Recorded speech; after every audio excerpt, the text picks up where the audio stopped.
আসসালামু আলাইকুম। এইচজে কিচেনে আপনাদের সকলকে স্বাগত জানাই। আবারও আমি হাজির হয়ে গেলাম নতুন একটা রেসিপি নিয়ে। ঘরে থাকা একটা ডিম দিয়ে ডিম অমলেটের চপ। এই চপটা বানানো খুবই সহজ। ঘরে থাকা উপকরণ দিয়ে এই চপটা বানানো যায়। আসুন দেখে নেওয়া যাক কীভাবে এই চপটা তৈরি করেছি।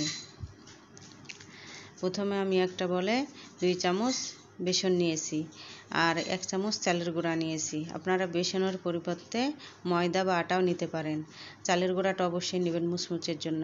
আর আমি এখানে দিয়ে নিলাম স্বাদ মতো লবণ আর মরিচ গুঁড়া। আর ধনেপাতাটা আমার ডিপ ফ্রিজে সংরক্ষণ করা, আপনারা কাঁচাটা থাকলে দেবেন। তারপর আমি এখানে পরিমাণ মতো ব্যাটারটা তৈরি করে নিচ্ছি।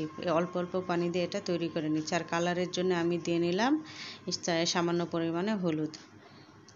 আপনারা হলুদটা বাদও দিতে পারেন। এভাবে একটা ঘন ব্যাটার তৈরি করে নিলাম। আর আমি এখানে নিয়েছি বড় সাইজের একটা পেঁয়াজ, আর তার সাথে আমি দিয়ে নিলাম কাঁচামরিচ। বাচ্চাদের জন্য তৈরি করলে মরিচটা স্কিপ করতে পারেন। তারপরে আমি দিয়ে দিলাম একটা ডিম। আপনারা ডিমের পরিমাণটা বাড়িয়ে নিতে পারেন। তারপরে দিলাম স্বাদ মতো লবণ আর ধনেপাতা। এখন ভালো করে এগুলোকে মিশিয়ে নেব। পেঁয়াজের পরিমাণটা বেশি হলে খেতে মজা লাগে। এখানে আমি একটা প্যানে তেল বসিয়ে দিয়েছি। তেলটা গরম হয়ে গেলে আমি ডিমের অমলেটটা তৈরি করে নেব।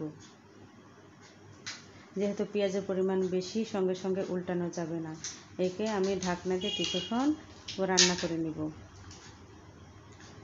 এখন আস্তে আস্তে এই অমলেটটা উল্টিয়ে দিতে হবে, যেহেতু পেঁয়াজের পরিমাণ বেশি ভেঙে যেতে পারে।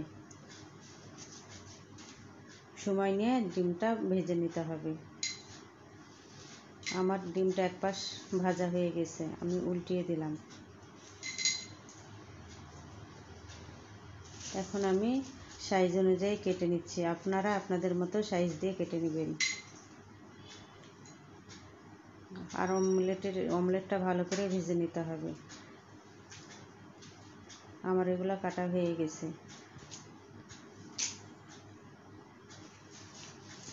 তারপর আমি এখানে পরিমাণ মতো তেল বসিয়ে দিয়েছি গরমে। আর যে ব্যাটারটা তৈরি করেছিলাম, এখন এখানে আমি ডিমের অমলেটগুলো এইভাবে চুবিয়ে ভেজে নেব। আপনারা চাইলে এই কাজটা হাত দিয়ে করতে পারেন।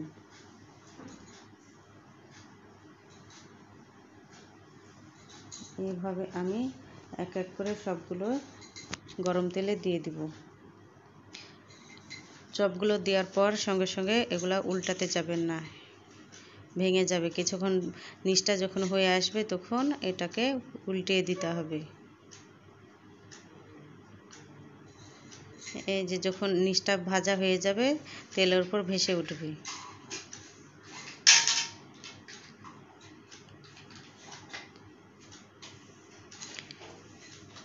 দিয়ে কিছুক্ষণ পরে এমনি কালার চলে আসবেন। এই যে দেখুন আমার এগুলো ভাজা হয়ে গেছে। আমি এইভাবে সবগুলোকে ভেজে নিয়েছি। কতটা সুন্দর লাগছে।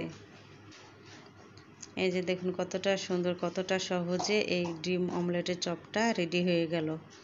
খুব অল্প উপকরণে দিয়ে এই ডিম অমলেটের চপটা বিকালের নাস্তার জন্য পারফেক্ট।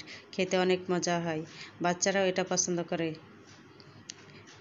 কতটা মুচমুচে হয়েছে আপনারা দেখে বুঝতে পারছেন। করতে খুব সহজ আর খেতে খুব মজা।